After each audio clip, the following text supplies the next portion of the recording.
Bonjour, je suis Marine Lejeune, je suis consultante et formatrice en RSE à l'agence Déclic. Nous accompagnons aussi bien les entreprises, les collectivités et les associations dans les projets de stratégie responsable. Et dans cette vidéo, je vais vous présenter 5 étapes pour initier et structurer votre démarche RSE. La première étape dans cette démarche, c'est l'autodiagnostic des pratiques RSE. Cette étape, elle consiste à réaliser un état des lieux de vos pratiques en identifiant les actions RSE déjà mises en place, sur lesquelles capitaliser, et également les axes d'amélioration. Alors pour cela, vous pouvez par exemple vous servir de l'outil d'autodiagnostic de la marque Bretagne qui va aider à structurer cette réflexion. Et aussi, vous pouvez associer vos parties prenantes internes et externes dans cette réflexion pour favoriser l'appropriation de tous de ce collectif-là dans la RSE.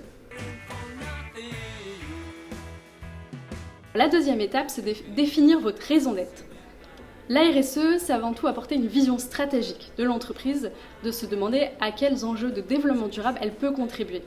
Et donc, avec la raison d'être, on va vraiment questionner le sens profond de l'entreprise par rapport à ses activités et ses métiers. Et la raison d'être dans la RSE, finalement, c'est notre fil rouge. C'est ce qui va donner de la cohérence à l'ensemble des actions qui seront ensuite déployées. La troisième étape, c'est la hiérarchisation des enjeux RSE. Quand on commence à travailler sur la RSE, il y a beaucoup de thématiques, les 7 questions centrales, les 5 piliers. Il y a un risque de s'éparpiller si on ne structure pas bien cette démarche. Et alors, on va pouvoir définir les enjeux prioritaires au regard par exemple de 2 critères. Le premier critère, c'est le niveau d'importance. C'est là où vous avez le plus d'influence par rapport à vos activités et vos métiers. Et c'est aussi là où vous êtes attendu par vos parties prenantes. Et le deuxième critère, c'est la question de performance. La performance, c'est la maturité de votre entreprise au regard de ces sujets. Et donc, grâce à cette hiérarchisation des enjeux, vous allez pouvoir concentrer vos efforts sur les sujets où vous avez le plus d'impact. La quatrième étape, c'est la définition du plan d'action. Ça y est, on est au moment de la réflexion où on peut définir nos actions au regard de notre raison d'être et des enjeux stratégiques prioritaires. L'idée, c'est de pouvoir définir à la fois des actions sur le court terme pour initier la dynamique, pour montrer qu'on avance, qu'on est vraiment dans cette démarche de progrès, et également des actions sur le long terme pour transformer en profondeur votre entreprise. Et pour cela, l'idée, c'est pouvoir définir vos moyens, vos indicateurs, les délais, les pilotes pour pouvoir conduire au mieux cette démarche RSE.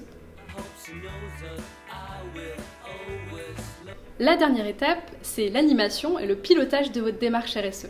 Ça y est, le plan d'action est défini, maintenant il est temps de déployer justement ces actions et de le faire avec les parties prenantes, notamment internes, avec vos salariés. L'objectif ici, c'est vraiment de l'accompagnement au changement, puisque cette démarche RSE, elle doit être intégrée et elle doit être diffusée à l'ensemble des services et à l'ensemble des activités.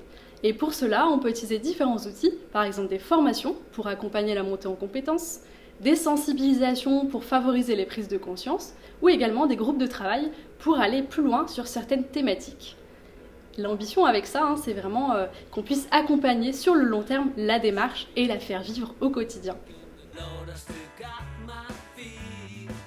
Vous l'aurez compris, finalement, cette démarche RSE, c'est à la fois une vision stratégique pour l'entreprise, menée de manière collective avec ses parties prenantes.